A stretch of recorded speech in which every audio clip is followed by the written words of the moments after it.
हर हर महादेव। मैया भवानी की जय, माता पार्वती की जय, माता दुर्गा की जय। तो प्रेम से बोली गुरु बहिना सब, शंकर भगवान की जय।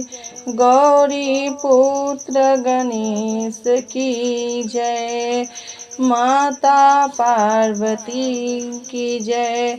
तो हे गुरु बहिना सब, एक कार्तिक मास में हम बहुत सुंदर कथा लेकर आयल बानी, जो कार्तिक स्नान के समय और कार्तिक स्नान के दिन यानी कि जो आप लोग बहुत गुरु बहिना होखम चाहे बहुत लोग होखम जे कार्तिक मास में सुबह स्नान करके दिया बाती जरावत होखम, तो वो लोग के कथा ई सुने के चाही और उनके भगवान शिव गुरु के हमेशा याद करे के चाही। काहे कि कहल जाला जो कार्तिक के स्नान होला उनमें बहुत शक्ति होला भगवान भोलेनाथ के और साथ में कार्तिक महाराज के शक्ति पावल जाला। जे कार्तिक मास के स्नान करेला वो बहुत ही भाग्यशाली और बहुत ही पवित्र इंसान होला। ऐसे कि गंगा जी में स्नान करके और कार्तिक मास में सुबह स्नान करके वो भगवान के लिए बहुत ही अच्छा तरह से भक्ति भाव करेने लोग। तो आप लोगन के भी हम यही कार्तिक मास में बहुत ही सुंदर कथा सुनावे जातनी और एक कथा के आप लोग प्रेम भाव से सुनो और पूरा अंत तक सुनो। काहे कि आधा अधूरा सुनले में कोई भी कथा मतलब उसे आप लोगन के चाहे केहू के भी दोष लागेला। कभी भी आधा अधूरा कथा नहीं सुने के चाहिए। यही से आप लोगन से विनती बा कि कथा के पूरा अंत तक सुनो। एक कथा के सुनले के बाद आप लोग जरूर बताइए हमके कमेंट बॉक्स में कि कथा कैसन लागल है और हर हर महादेव जरूर लिखो। तो आइए गुरु बहिना सब, अगर हमार कथा पसंद आवे तो चैनल के सब्सक्राइब कर लेम, ज़्यादा से ज़्यादा शेयर करम और कमेंट बॉक्स में हर हर महादेव जरूर लिखो। तो आइए गुरु बहिना सब, हम प्रेम भाव से पूरे अच्छे तरह से एक कथा के आपके लोगन के साथ सुनावे जातनी, ध्यान से सुनो। एक राजा रहने और एक रानी रहली। एक जो राजा रहने और रानी रहली उनका और कोनो औलाद ना रहने, लेकिन वो केहू जो कहल जाला ना कि केहू के औलाद देखे लोग तो बड़ा लोग के मन तरसे कि काश हमारी औलाद रहते, एगो लइकवे चाहे लड़की रहती तो उनके हमनियों के खिलौती के।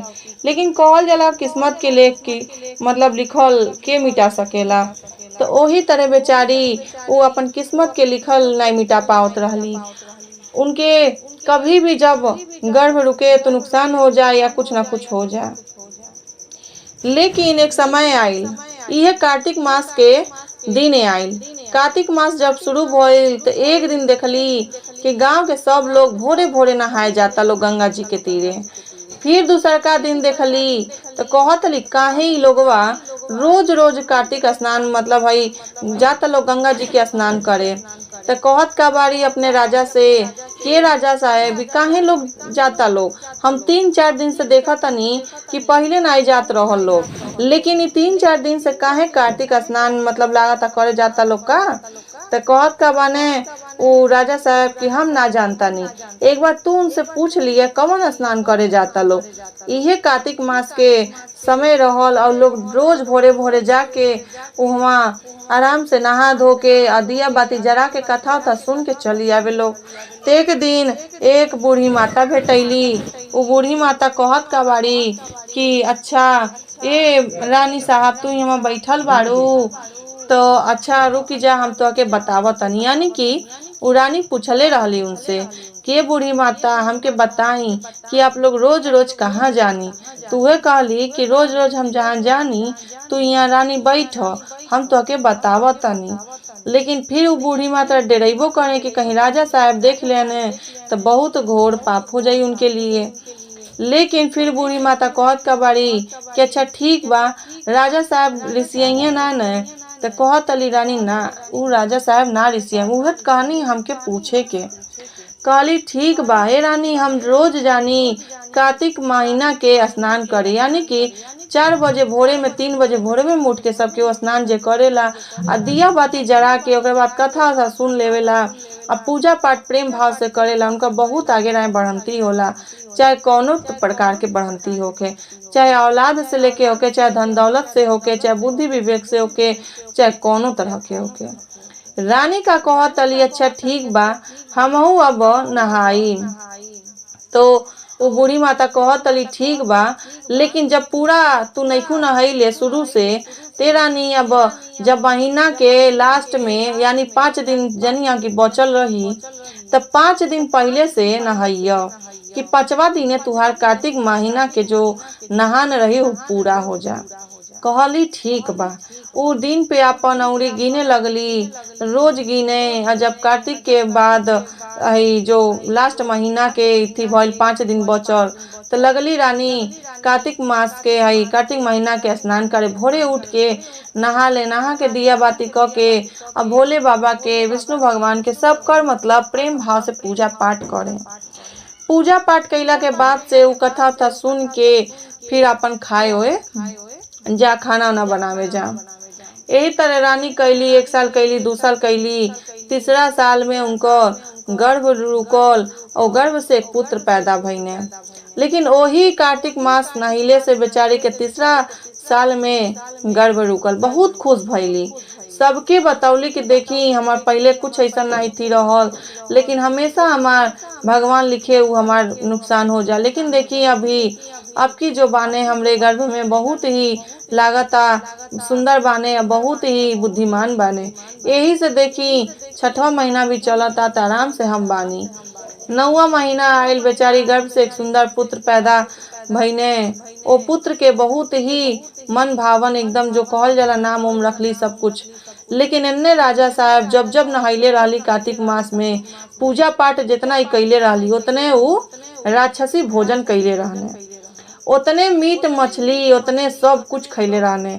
1 साल खैने, 2 साल खैने, लेकिन तीसरा साल में और रानी के कर्म में जो लिखल रहल, यानी कि जो उनका लिखल रहल उनसे पुत्र पैदा भइल। अब जब उनका पुत्र पैदा भइने तो राजा साहब के विश्वास हो गल कि जो हम कैनी गलत कैनी, जो हम भोजन खैनी वो गलत कैनी, मांस मछली खैनी गलत कैनी, पूजा पाठ ना कैनी वो गलत कैनी।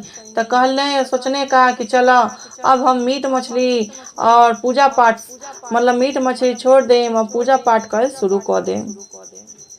लेकिन बेचारा सोचने अपने बुद्धि विवेक से भगवान के विनती कईने और मांस मछली छोड़ के पूजा पाठ करे लगने।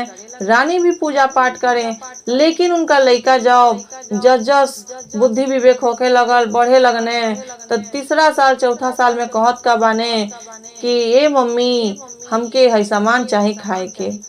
उनका महतारी अब सोचे लग रही रानी कि कहाँ से जनने हमें कि मछली खाए वाला चीज है, कि जबकि हमरे घर में केहू खइबे नहीं करे, महल में केहू नहीं खाला, दूरे दूरे तक हम खाए नहीं देवेनी गांव में, ताकि कहाँ से जान गई ने। लेकिन कहल जाला माँ बाप के असर पड़ेला, उहे असर पड़ल रहल उनका पापा के। राजा साहब से कहली के राजा साहब ई अब मछली मांगा तने खाए के और रिसिया तने। राजा साहब कहने कुछ भी होके हम कुछ नहीं दे, जौन उनके खाए बस सादा भोजन खा, फल फूल खा। तो कहत बाने का अपने पापा से ना हम खाएम तो मछलिए खाइम, लेकिन बाकी कुछ ना खाए।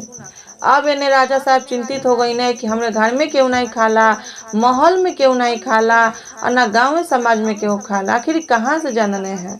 तो ये लेकिन उनका बुद्धि में काम करबे ना करे कि हम खात रहनी वो समय जब ये गर्भ में रहने तब वो, और जब इनका माँ नहान कैली तब वो छोड़ने नहीं। अब भुला गए कहत का बाने अपने रानी से इनके समझा द लड़का के, लड़का के समझा द ना तक काट डालो। तो कहत का बाड़ी अरे ऐसा नहीं रिसिया के कही देने, अब बाप रहने भाई रिसिया कही देने बात के। लेकिन वो लड़का का कहने खुदे अपने बतिया जब सुनले रहने तो जैसे बड़ होत जात उनके जानकारी होत गल, तो कहत का माने हमके मीट मछली चाहिए, हम रोज खाए। अब रानी कहली कितनो अब आजा हम तो बना के ना खियाई और ना केहू खाई। तो राजा साहब कहने ऐसा कहल जा कि इनके मीट मछली की जगह कंकर उंकर खिया देवल जाए तो हो सके टेस्ट समझ जाए। तो लड़का का कहने एक दिन खूब जे दिया ने मीट मछली लगने मांगे, कहत ना आज खाएम तो उहे खइबे करब, दूसर कुछ ना खाई। तो ओकरे बाद से का भइल कि वो मीट मछली ना ले आईने, और ओकरे बाद का भइल कि जो राजा रहने वो बेचारा कहने कि देख है तो के ले आयल बानी खाए वाला सामान लाग दे देने। उ मान गई ने, लेकिन फिर जिदिया गई ने। कहता ने अगर ना देव लोग चाकू उठा लेने मतलब छुरी उठा, कहता नहीं देव लोग अब मीट मछली हमके, बहुत दिन से तुम लोग टरकावत लोग, तुम लोग हमसे बहुत इथी करत लोग, मतलब जैसे मनावत लोग कि हम ना खाई नहीं खाई, लेकिन हम तो खाई।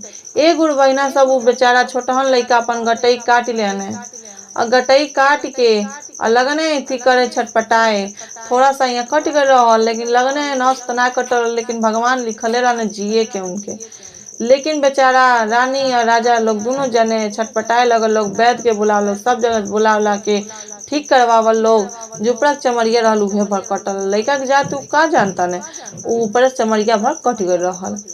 ती लोग विनती कर लोग, ओकरे बाद रानी खूब पूजा पाठ करे, कहे कि काश इनकर ये आदतिया हमरे लइकवा के छूट जात, लेकिन तो छूटे वाला ना रहल, छूटे वाला नहीं रहल। तब बेचारा बहुत वो परेशान होके, रानियों परेशान होके पूजा पाठ कैल लोग, फिर अपन लइका के जैसे तैसे ठीक कैल लोग।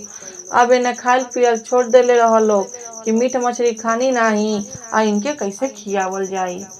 तो ओकरे बाद से का भइल, तब रानी कहली के राजा साहबी मांगत काहे बाने, काहे कि जब गर्भ में रहने तो रौरे खैले रहनी मीट मछली, भुला गई नी का। तो राजा कहते ना, बतिया मन तो पड़ता, लेकिन का करी, पिछला बात ही है को के कैसे मिटा सकेनी। कहली ठीक बा, लेकिन आपो अब अगले साल से कार्तिक स्नान करम हमरे साथे, आ दिया बाती करम ते अपन लइका अच्छा हो जाइए। अब इनका मीट मछली के शौक बढ़े लगल, कहतो रहने लेकिन माने ना। कहीं ना कहीं जाके अपन बढ़न जब हो गई ना, तो दोस्ती यारी में कहीं खा ले। अब राजा साहब परेशान हो गई ना, कार्तिक मास आइल, यानी कि कार्तिक के महीना आइल। कार्तिक के महीना में दोनों जने पति पत्नी नहान धान करे लोग, स्नान दान कैले के बाद से, पूजा पाठ कैला के बाद से अपन बेटा के ऊपर गंगा जल छिड़क के विनती करे लो कि हे गंगा मैया, हे शिव गुरु, हमरे लइका के सद्बुद्धि दिया, ज्ञान दिया, और जो उनके मन में जो बसल बा उके दूर करिया। विनती करे लगल लोग। एक महीना इल नहिली उहो नहीने, दोनों जन नहा वहा के, लेकिन फिर भी उनके ऊपर कोनो असर ना पड़ल। धीरे धीरे फिर बाद में समय बीतत गई, फिर लइका औरी बढ़न हो गई ने, लइका बढ़न होत गई ने, थोड़ा सा औरी बढ़न भई ने, बुद्धि विवेक भई, ते अब दारू शराब सब शुरू हो गए रहल। फिर बेचारी रानी कहतली देखा ने, अब तो हमारी लइका के सब शुरू हो गल, मीटवे मछली ले रहल छोटा नते, अब तो दारू शराब सब पियत न खात न, अब का कइल जाए। लेकिन भगवान के भरोसा ना छोड़ल लो। कई लोग उहे कमुआ हमेशा, यानी कि कार्तिक महीनवा में हमेशा नहा लोग, पूजा पाठ कई लोग, और शिव गुरु के मनावे लगल लोग, और कहल लोग कि हे शिव गुरु, तुहार चर्चा करवाएं कार्तिक के महीना में, अगर हमारा बेटा निमन हो जाते, अगर उनका मन से सब बात निकल जाए। वो बेचारा मना जना के रखल लोग, अपन पूजा पाठ डेली करे लोग। लेकिन भगवान कहने की, यानी कि शिव गुरु वो ब्रह्मा जी से कहने देखो इनका लिखल तो ना बाटे, लेकिन कैसे मिटावल जाए। तो ब्रह्मा जी कहने समय के अनुसार देखल जाए। तेने पति पत्नी राजा रानी दोनों जने भगवान के करे लोग पूजा पाठ, कार्तिक महीना नहा लोग, कोनो सावन के फिर सब में पूजा पाठ करे लोग। लेकिन उनका लइका ठीक ना रहे, वो हमेशा वही तरह हो गई रहने, मांस मदिरा शराब दारू सब पिए खाए लगल रहने, बढ़न भइनाते दोनों जने परेशान हो गए लोग। और का कइल लोग कि शिव गुरु के मतलब चर्चा कहले रह लोग कि करवाएं जब हमारा लइका सही हो जाइए। धीरे धीरे समय बीतत गई, लेकिन कहल जाला भगवान के भरोसा ना छोड़ल लोग। तो एक समय ऐसा ना आइल कि जो शराब दारू पी के कहीं नदी नाला में गिरल रहने, तो उनका दोस्त लोग उठा के ले आए लोग, परेशान हो गए रहने ई लोग, उनका दोस्त लोग उठा के ले आए लोग, और ले आके कहता लोग कि ये रानी साहब भाई राव लइका वो नाला में गिरल रहने, हमें आ देखी कौना हाल भइल बाटे। उनका दवा दारू भइल बढ़िया से, उनका खूब इति करवावल लोग, तब वो निमन नाई भइने।